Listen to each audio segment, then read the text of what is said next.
Standard 5 subject mathematics problem set 17 का third section. First section में हमने फिल इन द ब्लैंक्स देखे थे। फर्स्ट सेक्शन का फिल इन द ब्लैंक्स थे, ये हमने किया। और सेकेंड सेक्शन में find N equivalent fraction with denominator 18 for each of the following fractions. ये दिए हुए हर एक फ्रैक्शन के लिए इक्विवेलेंट फ्रैक्शन बनाने का था। इक्विवेलेंट फ्रैक्शन का मतलब आप जानते हैं, इक्वल वैल्यू वाला फ्रैक्शन। जैसे अभी 1/2 है, 1/2 का इक्विवेलेंट फ्रैक्शन चाहिए, लेकिन कंडीशन है कि डिनोमिनेटर 18 होना चाहिए। डिनोमिनेटर 18 होने वाला इक्विवेलेंट फ्रैक्शन। इक्विवेलेंट फ्रैक्शन बनाने के लिए हमें न्यूमरेटर को और डिनोमिनेटर को दोनों को सेम नंबर से मल्टीप्लाई नहीं तो डिविजन करना होता है। वापस से मैं बता रही हूँ, इक्विवेलेंट फ्रैक्शन बनाने के लिए एक फ्रैक्शन का न्यूमरेटर मीन्स ऊपर जो नंबर है, और डिनोमिनेटर दैट मीन्स नीचे का जो नंबर है, दोनों को, न्यूमरेटर को भी और डिनोमिनेटर को भी सेम नंबर से मल्टीप्लाई करो तो उसका बड़ा एक इक्विवेलेंट फ्रैक्शन मिलेगा, या फिर डिवाइड करो तो उससे कम नंबर का इक्विवेलेंट फ्रैक्शन मिलेगा। तो इक्विवेलेंट फ्रैक्शन के लिए न्यूमरेटर डिनोमिनेटर को सेम नंबर से मल्टीप्लाई करो, अदरवाइज डिवाइड करो। यहाँ आपको इक्विवेलेंट फ्रैक्शन बनाने का है। Find N equivalent fraction with denominator 5। Denominator को हमें 5 बनाने का है for each of the following fractions. First fraction है 6/15। डिनोमिनेटर 15 है, जो नीचे का नंबर है उसको डिनोमिनेटर बोलते हैं, राइट। तो डिनोमिनेटर हो गया 15। इस 15 को हमें क्या बनाना है, 5 बनाने का है। दिया हुआ 15 एक बड़ा नंबर है और हमें जो बनाना है दैट इज़ 5, एक छोटा नंबर है। 15 से 5 को कंपेयर करोगे तो 5 इज स्मॉलर, तो हमें डिनोमिनेटर को छोटा करना है। छोटा करने के लिए हम डिवाइड करते हैं, बड़ा करने के लिए इंटू करते हैं। ओके, डिनोमिनेटर या न्यूमरेटर किसी को भी अगर छोटा करना है तो हमें डिवाइड करना होता है, बड़ा करना है तो मल्टीप्लाई करना होता है। तो ये 15 को 5 बनाने का है, दैट मीन्स 15 को छोटा करना है। छोटा करने के लिए हमें क्या करना है, डिवाइड। तो हमने 6/15 को लिखा आंसर स्टार्ट करके, इस इक्वल टू ये 6/15 जो लाइन है उसको लंबा किया, इक्वल क्या हमें आने वाला है, 15 की जगह हमें मिलना है 5। डिनोमिनेटर जो है ये हमारा आंसर में 5 आना है डिनोमिनेटर। अब ये 15 5 बनना है तो डिवाइड करना पड़ेगा, छोटा बनना है ना, तो ऊपर नीचे डिवाइड। उसके बाद आपको डिवीजन में कैसा क्या करते हैं हम, कोई भी एक पर्टिकुलर टेबल में कोई नंबर कितना बार जाता है, जैसे कि 5 के टेबल में 15 कभी जाता। 5 का टेबल आप काउंट करो 15 तक। 5 1 ज़ा 5, 5 2 ज़ा 10, 5 3 ज़ा 15, 5 3 ज़ा 15 मिला। वापस से 5 1 ज़ा 5, 5 2 ज़ा 10, 5 3 ज़ा 15। 5 के टेबल में कितना बार आता है 15, 3 ज़ा, वो 3 यहाँ पर लिखा। अगर आपने डिनोमिनेटर में 3 लिखा तो बच्चों आपको न्यूमरेटर में भी 3 लिखना है। ओके, तो अभी 15 को 3 से डिवाइड करो तो 5, 6 को 3 से डिवाइड करोगे तो क्या, इसके लिए 3 का टेबल काउंट करके देखो कि 6 कब तक आता है। 3 1 ज़ा 3, 3 2 ज़ा 6, आपको कितना मिला, 3 2 ज़ा 6, तो वो 2 यहाँ पर आएगा। इसका मतलब है 3 के टेबल में 2 टाइम्स आएगा, तब क्या होता है, 6 होता है। तो ये जो हमारा 2/5 है that is an equivalent fraction of 6/15 with denominator 5। Denominator को हमने 5 बनाते हुए सेम वैल्यू का एक फ्रैक्शन हमने यहाँ पे लिखा है। सेकेंड क्वेश्चन 10/25, इसका भी डिनोमिनेटर को हमें 5 बनाने का हेडिंग में दिया हुआ है, बराबर। तो हम क्या करेंगे, आंसर का सेक्शन लिख दिया 10/25। उसके बाद सेम 10/25 को लिखो और ये जो लाइन है उसको लंबा करो, इक्वल आपको डिनोमिनेटर में थोड़ी देर में क्या मिलने वाला है, 5। तो आपने अपॉन डाला, 5 लिखा। उसके बाद आपको देखना है कि 25 क्या बन गया है, 5 बन गया है। 25 5 बन गया, दैट मीन्स छोटा हुआ है। छोटा हुआ है तो आपको क्या करना है, डिवाइड। उसके बाद उल्टा देखो, 5 के टेबल में 25 का भी आता, 5 1 सा 5, 5 2 सा 10, 5 3 सा 15, 5 4 सा 20, 5 5 सा 25, 5 5 सा।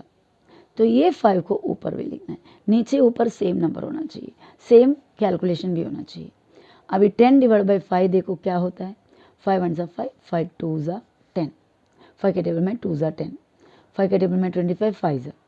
तो इस तरह हमें इक्विवेलेंट फ्रैक्शन मिला 2/5, जिसका डिनोमिनेटर 5 है। Question number 3, 12/30. We will write 12/30 equal, again you write the same thing, 12/30 equal, what should be there in the place of 30 in denominator? 5. Denominator should be 5. Now 30 should change into 5. That means the value is reduced. So if we have to get the value which is reduced, we have to do division. Count the table of 5 and see when 5 comes. Okay?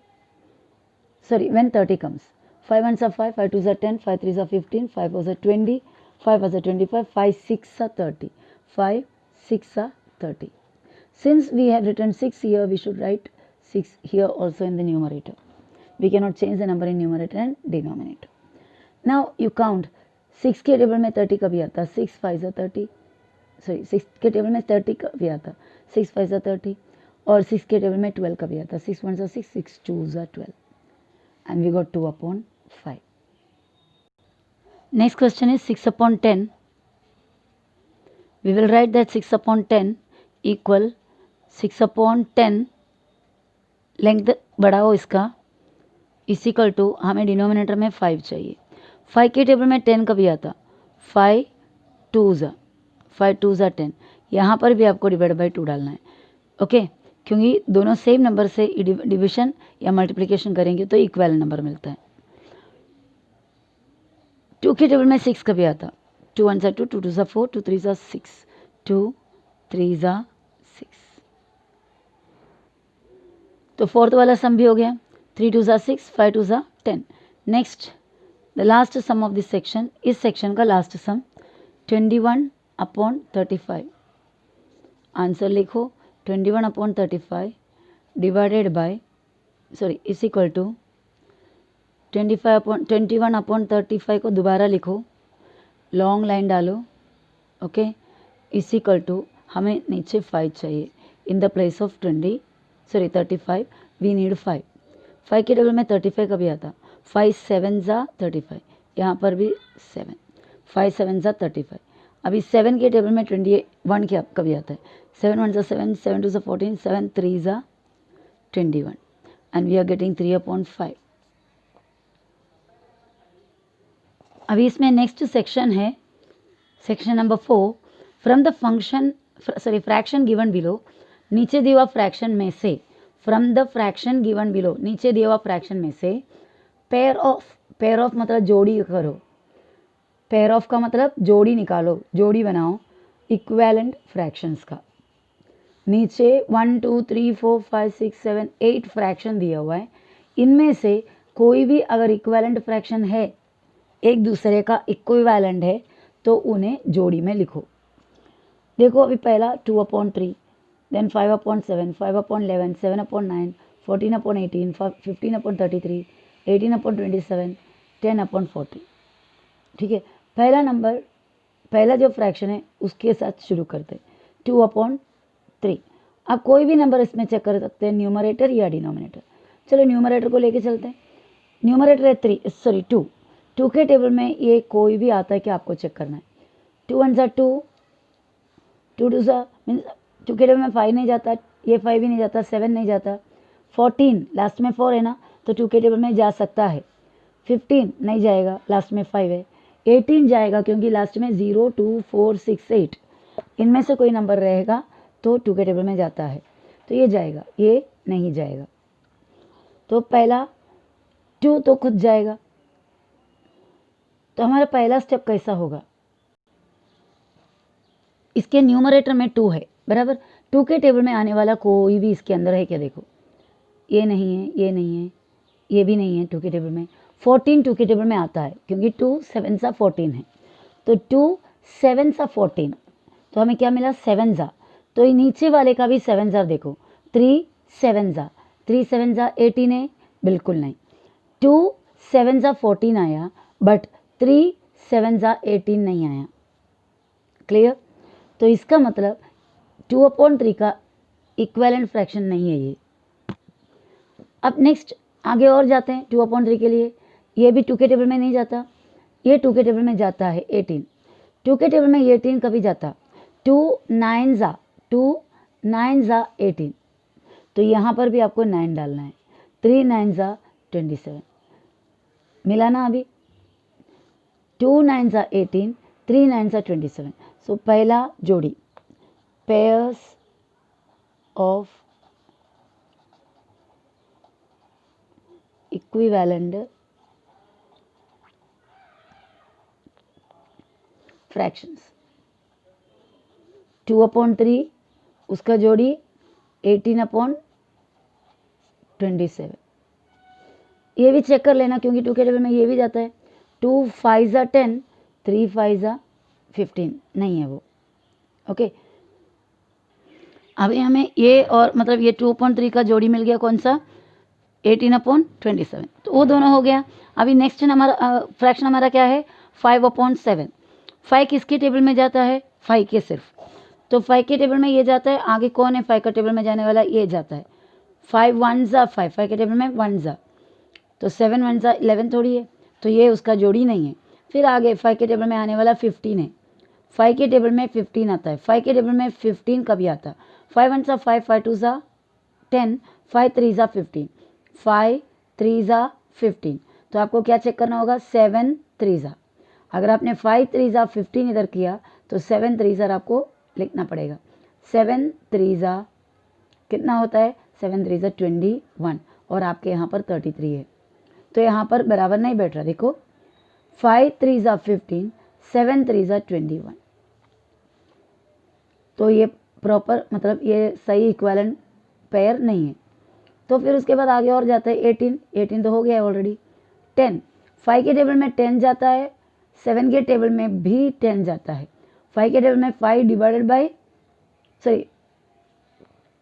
5 multiplied by 10, 5 2 ज़ा 10 और 7 2 ज़ा 14, 5 2 ज़ा 10, 7 2 ज़ा 14, 2 से into करने पे मिलता है, तो इसका इक्विवेलेंट कौन सा है 5/7 का इक्विवेलेंट हो गया 10/14, so we can write 5/7 और 10/14। ऐसा डायरेक्ट लिखने के बदले में एक एक का रीजन भी लिख देते हैं। यहाँ पर ये देखो, ये सिंबल को देयरफॉर नहीं बोलते, सिंस बोलते हैं। देयरफॉर होता तो पहले एक डॉट होता, नीचे 2 डॉट होता, ये ऊपर 2 डॉट है, नीचे एक ही डॉट है, इसको सिंस कहते हैं। Since 2/3 is equal to 2/3 into 2 9s are and 3 9s are also 18/27. Okay, now इसका भी इस तरह एक्सप्लेनेशन डाल देते हैं हम। Since 5/7 into 5 2s are 10, 7 2s are 14. Okay, now the third one, इसको चेक करना है, ये भी 5 है, 5 के अभी जो हुआ उसको टिक कर दिया, ये भी हो गया, ये भी हो गया। ओके, 5 के टेबल में आने वाला 15 है, 5 3 ज़ा 15, वही 3 इधर भी डालो, 11 3 ज़ा 33, बराबर आ गया। तो ये दोनों जोड़ी है, क्या लिखेंगे हम तीसरा जोड़ी के लिए 5/11 is equal to 15/33। इसका भी रीज़न है, 5/11 is equal to 5 into 3, 11 into 3, 5 3 ज़ा 15, 11 3 ज़ा 33, तो 5/11 का भी, सॉरी आपको नहीं दिखाई दे रहा शायद, 5/11 का भी इक्विवेलेंट फ्रैक्शन हमने बनाया 15/33। देखो वापस है, 5 के टेबल में 15 का भी आता, 5 3 ज़ा 11 के टेबल में भी 3 ज़ा, तो 5/11 इज इक्वल टू 5 3 ज़ा और 11 3 ज़ा, 5 3 ज़ा 15, 11 3 ज़ा 33। ओके, इस तरह हमारा 5/11 भी हो गया और उसका जोड़ी ये भी हो गया। अब ये 7 का टेबल में कौन आता है, 14 आता है। 7 के टेबल में 14 का भी आता है, 7 2 ज़ा 14 और इधर भी 2 ज़ा करो, 9 2 ज़ा 18। तो we are getting the last pair also, last जोड़ी भी हमें मिल रहा है। तो हम किस तरह इसका आंसर करेंगे, 7/9 और 14/18। इसका भी हम रीजन लिखेंगे, 7/9 है, 7/9 मल्टीप्लाइड बाय 7 के टेबल में 14 आता है, 7 2 ज़ा 14, 9 के टेबल में भी 9 2 ज़ा 18। That's why these two are equivalent fraction, क्योंकि कोई सेम नंबर पे मल्टीप्लाई करने पे हमें इक्वल मिलता है। ओके, तो इस तरह हमें 1 2 3 4 5 6 7 8 फ्रैक्शन दिए, उनको एक एक का इक्वेलेंट फ्रैक्शन, इसमें से एक दूसरा कौन है, जोड़ी में कौन इक्वेलेंट फ्रैक्शन है वो ढूंढ के वो लिस्ट लिखना था। तो हमने पहले लिखा पेयर्स ऑफ इक्वेलेंट फ्रैक्शन 2/3 और सीधा कौन सा है 18/27, क्योंकि 2 9s are 18 है और 3 9s are 27 है। रीज़न इधर साइड में लिखी हूँ मैं।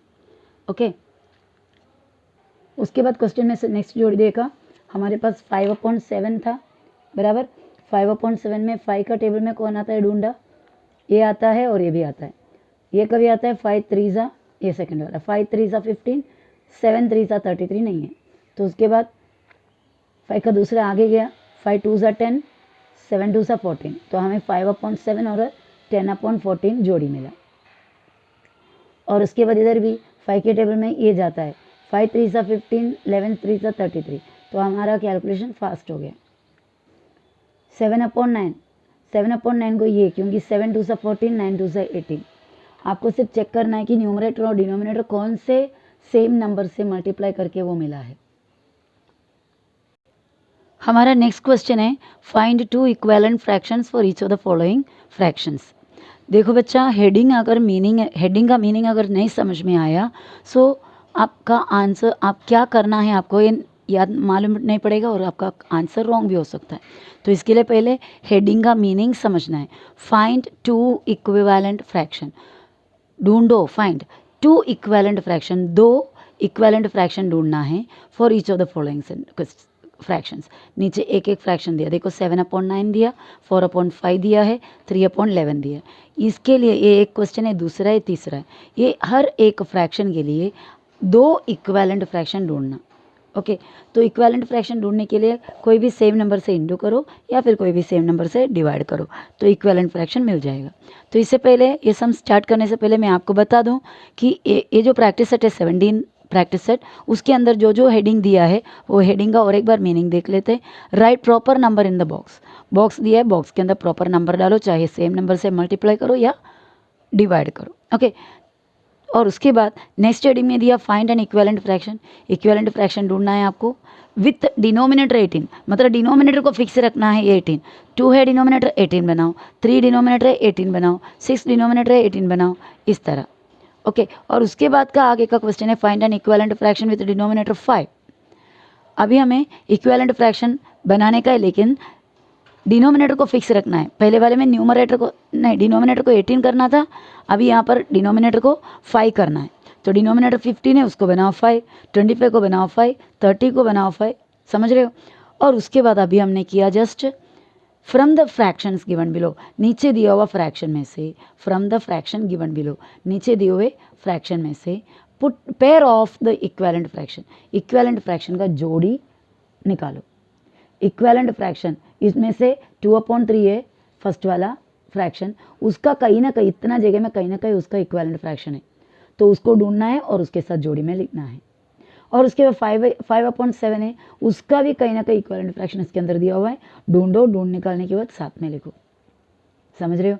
अभी लास्ट हेडिंग क्या दिया हुआ है, find 2 equivalent fractions for each of the following fraction.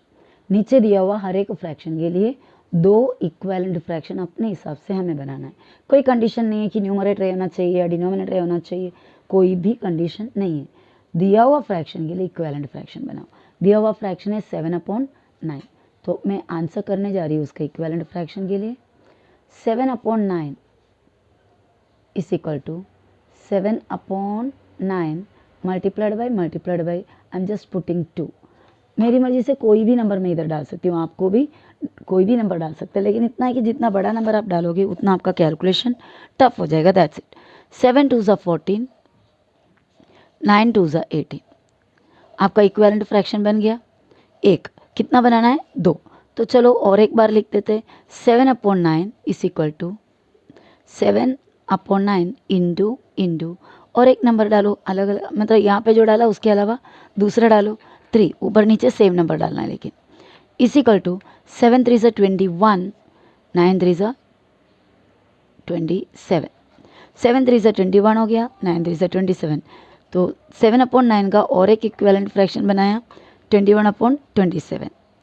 और इस तरह आप चाहे कितना भी अनगिनत, गिनती ही नहीं है उतने सारे इक्विवेलेंट फ्रैक्शन बना सकते हो. जैसे जैसा जाएगा बढ़ते जाएंगे. ओके, अब ये इसका 2 इक्विवेलेंट फ्रैक्शन बना है. Therefore 14/18 and 21/27 are 2 equivalent fractions of, क्या था क्वेश्चन? 7/9. तो हमने क्या फाइनल आंसर लिखा है? 14/18 और 21/27, ये दोनों 2 इक्विवेलेंट फ्रैक्शन है किसका? 7/9 का. In the same way we have to complete the remaining 2 sums. Next है 4/5. तो 4/5 को यहाँ पर लिखो. Again you write 4/5 multiplied by 2. छोटे छोटे बना बेटर रहता है. 4 2 8, 5 2 10.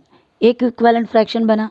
अनदर वन वापस से लिखेंगे 4/5 is equal to 4/5 multiplied by 3 लिखना है, 3 लिखो. आई एम राइटिंग 4 लिखो, कोई बात नहीं. 4 4 16, 5 4 20.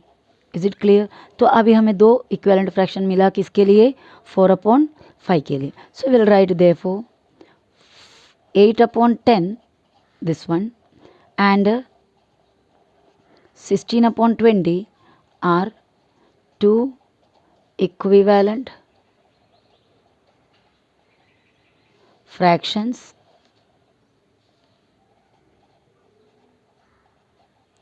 of 4/5. Is it clear now? अभी लास्ट वाला है 3/11. इसको इक्विवेलेंट फ्रैक्शन बनाने का है. 3/11 मल्टीप्लाई कोई भी नंबर आप यूज़ कर सकते हो. मैंने 3 डाला और इधर भी 3. 3 3 9, 11 3 33. वो वापस से 3/11 को और इक्विवेलेंट फ्रैक्शन चाहिए, तो 3/11 और इंडू आप चाहे 2 लिखो, 3 ऑलरेडी लिखा, 5 लिखो, 4 लिखो, जो लिखना है लिख सकते हो. 3 2 6, 11 2 22. और फाइनल आंसर हम लिखेंगे therefore 9/33 and 6/22 are 2 equivalent fractions of